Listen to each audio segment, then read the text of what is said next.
Okay, good people, this is going to be a rant that's worthy of the name. It's been a while since I have been this annoyed by a book. It certainly got an emotional reaction out of me. And as you see this review, you can decide for yourselves if that exposes me more than I would like to know, which is what I suspect your experience will be if you pick up and read the book in question today. Splinters, another kind of love story, a memoir by Leslie Jamison, was one of Hachette Book Group's great hopes for the 2024 spring season, at least in terms of literary offerings. Okay, the Hachette Book Group is one of these huge corporate entities that exist in the publishing world today.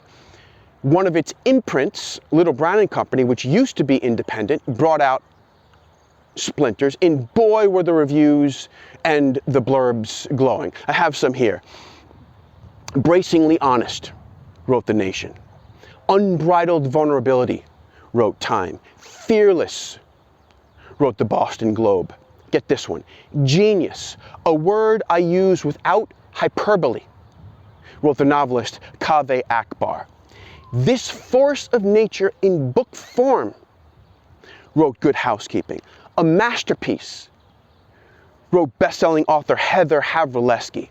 A brilliant reckoning, wrote the writer Maggie Smith. Very powerful, said Brad Listi in his podcast, Other People.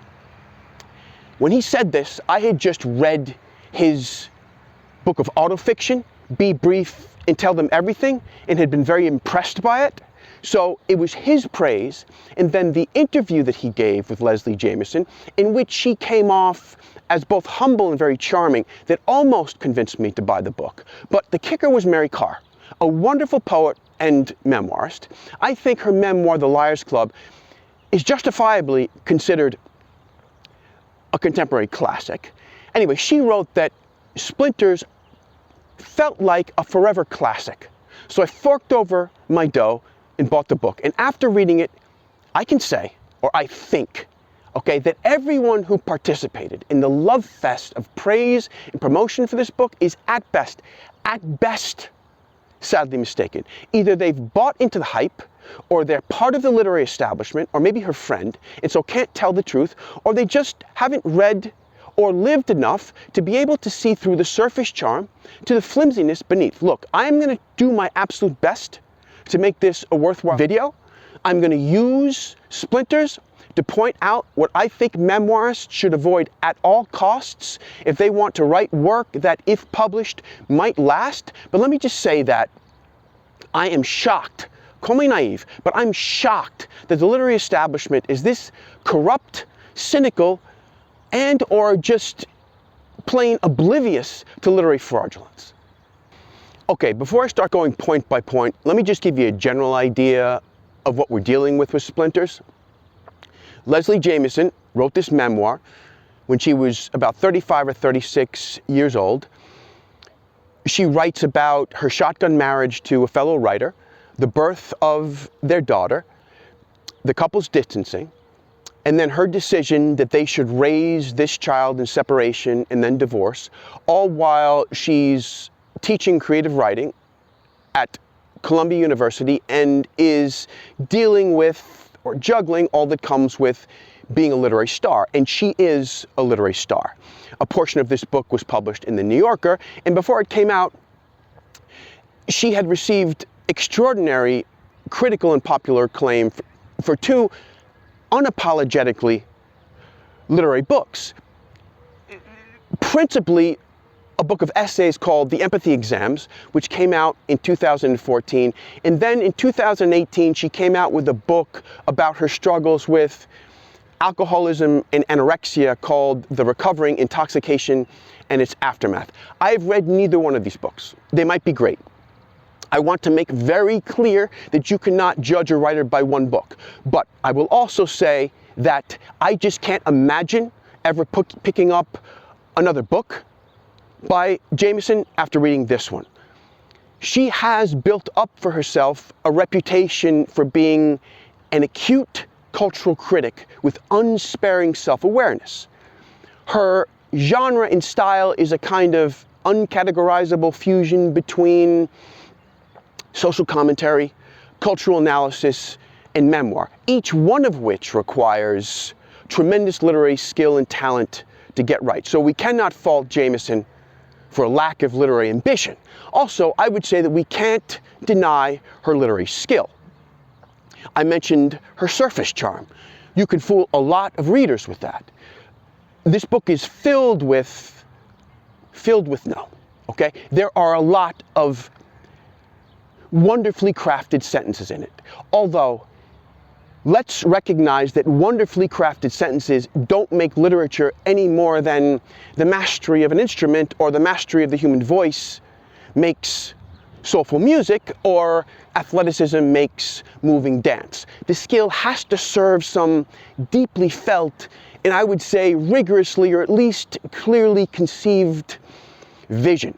And in my opinion, in Splinters, Leslie Jamison applies her very practiced skill, craft, and technique to an ill-considered emotional dump. Let's go point by point. Okay? What memoirists should not do, okay? I've narrowed it down to 5 no-nos. Number 1, don't rush. We have to be ready to, committed to, and realistic about knowing ourselves. And even if we think we're ready, committed, and realistic, we might not be. So wait. Look, when you're, for example, in a marriage that's gone to hell, when you choose to end it, when you have to raise a child in those circumstances, in a small apartment in New York, and then suddenly the pandemic hits, you can't help but feel like you're the center of the world. It's how you get through it. But you've got no perspective on your life. Maybe you don't know, or you don't want to face up to the reasons why your marriage failed, or the reasons why your ex-husband was so angry, or the reasons why you had all this personal suffering. So you kind of just gloss over the whys. I mean, when you have to raise a child alone 5 days a week, and you've never been responsible for someone like that before, and your identity and self-worth depend upon you raising that child in a certain way, and upon you not shirking everything that you've achieved professionally up to that point, and then on top of that, you've got your own mommy issues and your own daddy issues. You might be biting into life, but you're not tasting it, and you're certainly not digesting it, okay? The truth of ourselves and of our worlds comes with time. After the dust settles, okay, when the crisis passes. Leslie Jamison wrote this book when she was still in the thick of it, okay? And so the book is a mess, just like she was when she wrote it, okay? At one point, she writes, I wanted to believe that maternal love could be bolstered by friends, work, sex, the world, rather than measured by your willingness to leave those longings unanswered. Of course, maternal love, or paternal love, or parental love can be bolstered by friends, work, sex, and the world. But as you read, you begin to suspect that her friends are enabling friends, okay? That she doesn't work, but she overworks, okay? That sex for her is kind of like casual fucking with guys that she doesn't really respect, and that her world is the literary world. In other words, it's full of shit, okay? Willing to put all its forces behind pawning off hack work as literature, okay? She didn't see what was in front of her, all right? She should have waited, right? She has the makings of a good story here, perhaps, but she didn't let it stew. We should learn from her mistake. Wait. Number 2. Don't focus inward, focus outward. If we can describe the important people in our lives with love, empathy, or deep curiosity, then we will end up describing ourselves. But if we set out to describe our inner workings, or to analyze them, or to explain our feelings, then we will, 9 times out of 10, especially if we're writing about relatively recent experiences, get it embarrassingly wrong. In Splinters, the only character who gets in-depth, well-rounded treatment is the author herself, Leslie Jamison. She dedicates some pages to her ex-husband, but let's leave her ex-husband for no-no number 3. Her daughter could be any baby or toddler. Her mother could be any bright, well-meaning older woman who comes to her daughter's aid. Her dad could be any brilliant but closed off and cold intellectual. Her friends come across as entities who can boost her low spirits, but nothing more. The 2 guys she dates, who she glibly dubs the ex-philosopher and tumbleweed, are probably the most clearly drawn, but they come across as caricatures. In other words, she mocks them and at the same time berates herself for fantasizing about a future with them.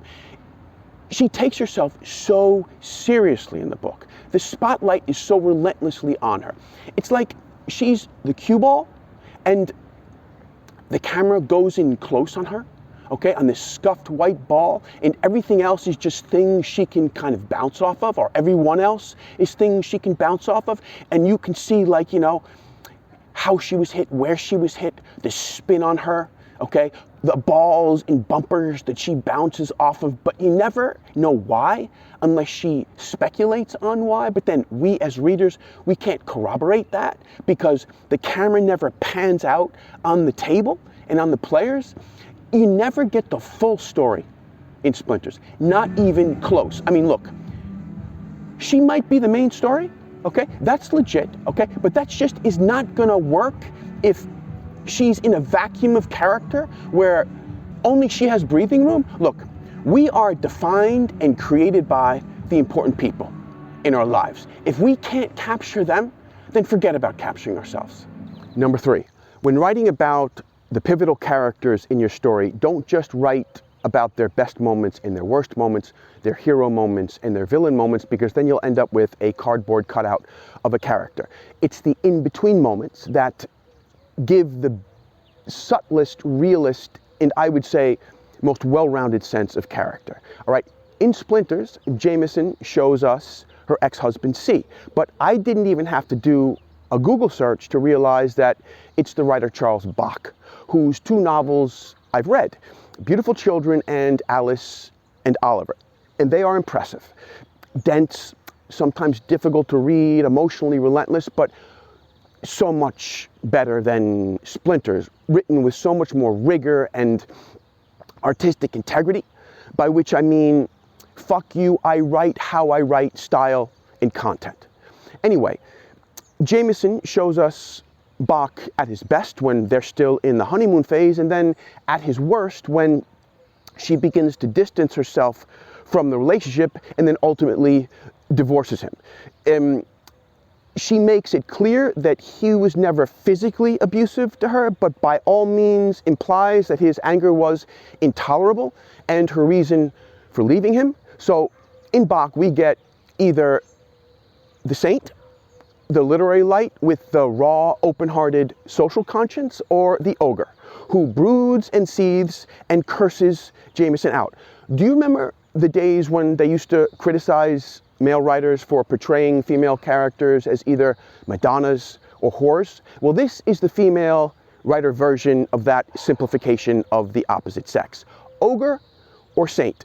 Jamison waxes poetic about these 2 extremes in Bach, but of course it's the negative that takes the day because that justifies her actions. You know, there's Bach spitting obscenities, freezing Jamison up, leaving her no choice but to leave him.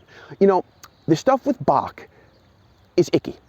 It makes you want to look away, but not because Jamison is boldly bearing it all, but because she is exposing the ugliness of her ex without giving any palpable evidence of her own ugliness in the relationship. She will acknowledge that she's flawed, but it's all very theoretical, and she must know that many gullible readers will actually consider that noble in her, that she's taking on some of the blame. Anyway, it is the most one-sided and unfair portrayal, but more to the point, it's just bad writing. I mean, Bach, upon whom the story turns, comes across as not real, as some kind of Jekyll and Hyde knockoff in this based on actual events melodrama that makes the reader feel like a voyeur because it's cheap. Look, we cannot take shortcuts. We have got to give the pivotal characters in our stories their due. It's as simple as that. Number 4, don't rely on wordsmithery to make a scene work. If you find yourself pulling out all the stops, using all your literary tricks, using the full barrage of your writerly arsenal to get your point across, then probably either your point is weak or it's not the scene to get that point across.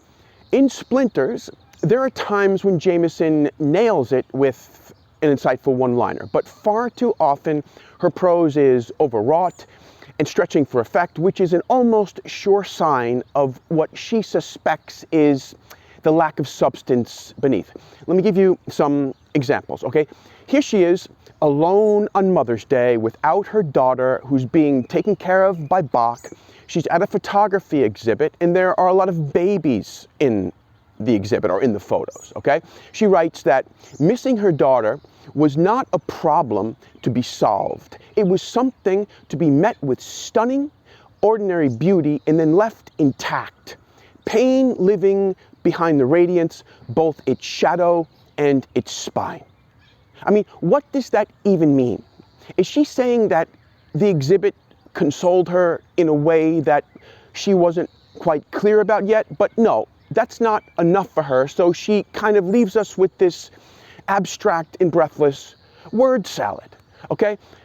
Here she is, burning the midnight oil after she's put her daughter to bed, reading her students' work, trying to convince us of how much she loves this part of her job, okay? She writes, "It all felt like abundance, like crouching inside the fullness of the world." Crouching? Like crouching to do what? To relieve herself? I mean, it's just so lacking in rigor. It's pure gloss. It's surface charm. If you read it closely, there's nothing there. Okay? Or here she is, like trying to take advantage of her free time when her daughter is with Bach. She writes, "I hurled myself at the computer screen with compensatory fervor." I mean, it reads like parody, but she's dead serious. Look, I could go on. The point is that if we find ourselves stoking our prose for effect, beware. It's probably a sign that we're trying too hard to say something that we're not quite sure about yet. Number 5, don't pick and choose what you're going to be honest about. Be honest about everything that affects your story. Okay? In Splinters, Jamison writes, "Whenever I spent hours of childcare writing nothing but terrible sentences, I always felt like I'd failed my daughter, wronged her even, by squandering the time away from her. And then, a few paragraphs later, every moment I spent away from her felt like a moment that needed to be redeemed, justified by making money or making beauty." Okay, in other words, if she wrote well, then time spent away from her daughter was worth it. Fair enough. Ambitious people sacrifice our relationships with our loved ones to achieve artistic and professional goals. Sure, our kids will survive, but emotionally unscathed, equally prepared for life? I don't know. It depends how driven we are, okay? It's a hard pill to swallow that, we can't be the best possible artists with the most triumphant possible careers and at the same time create the most flourishing possible environment for our children, okay? And it takes guts to say, especially for a woman. And she almost says it, okay? But then she tells this anecdote about her own mother who left her for 3 weeks for professional reasons when she was 9 months old, right? And she writes this, she writes, "After my daughter was born, I thought of those 3 weeks away with sharpened acuity, both their sting for my mother, being away from your baby for that long, but also the grace of their permission. You can live apart from your child without damaging her," okay? Because she's afraid to take her mother to task, she can't say what she believes deep down to be true, okay? That some things might be necessary for, let's say, the fulfillment and happiness of a parent, but at the same time detrimental to the fulfillment and happiness of that parent's child. She can't be honest about it because that would implicate her mother, her biggest ally, and it would also betray the cause, I would say the unrealistic cause, that she bears the standard for, which is we can have it all, feminism. Look, here's the point, all right? As writers, we gain the reader's trust and sympathy by facing and accepting the hardest of truths, okay? Think about it. If the reader cannot trust our word, then what do we have as writers? We're done. We absolutely have to have the gonads to be honest about everything that affects our story. Okay, to conclude, thankfully, because I have no literary clout, nothing lame that I write is ever going to get past the gatekeepers. I hate to say this because of the victim culture that we already live in, but I think that Leslie Jamison is a victim of the full of shit literary establishment. No one was there to tell her that her memoir was far from ready, that she came off badly in it, without class, obliviously self-absorbed, and even a bit mean. I think that the literary establishment should be ashamed for not taking care of one of its own. You know, I remember when I was in my early 30s, I decided that I was going to write a memoir of all of my romantic exploits up until that point. It was going to be raw. You know, I was going to bear it all about myself and about other people. And I wrote it, and I got in touch with my dad, who was a writer too, a master at the sentence level, Bill Reel. And also we could create a work of art in 700 words. He was a columnist, a tabloid columnist in New York City for 35 years. So I got in touch with him and I said, Dad, man, would you mind looking over the prose, help me tighten it up, you know, before I send it out to publishers and agents? He said, sure. He was always really supportive of me. Comes by a week later, knocks on my door. I open the door and it was like he had a weight on his shoulder. A weight. What I did with him, that manuscript. What I did to him with that manuscript. And he says to me, he says, John, man, you know, the problem with this book is not the prose, it's your thinking. He says, you might get this published, but if you do, I think you will regret it for the rest of your life. All right? I didn't like hearing it, but I waited 6 months. I looked at the manuscript and I was fucking ashamed of that book. You know, I hope that all of us, Leslie Jamison included, find that person to check us. I lost my dad in 2010. I lost him. A lot of people lost him. I hope we all find someone to check us, to keep us from embarrassing ourselves, from sending out into the world, you know, the sloppiest version of ourselves, like unredeemed by art, for all the world to see forever. Anyway, in the meantime, to help us check ourselves, number one, don't rush. Number two, don't focus inward, focus outward. Number three, don't write just the hero versions and the villain versions of our key characters. Number four, don't trust our overwrought prose. And number five, don't pick and choose what we're going to be honest about. Be honest about everything. All right? Anyway, I hope this video helped.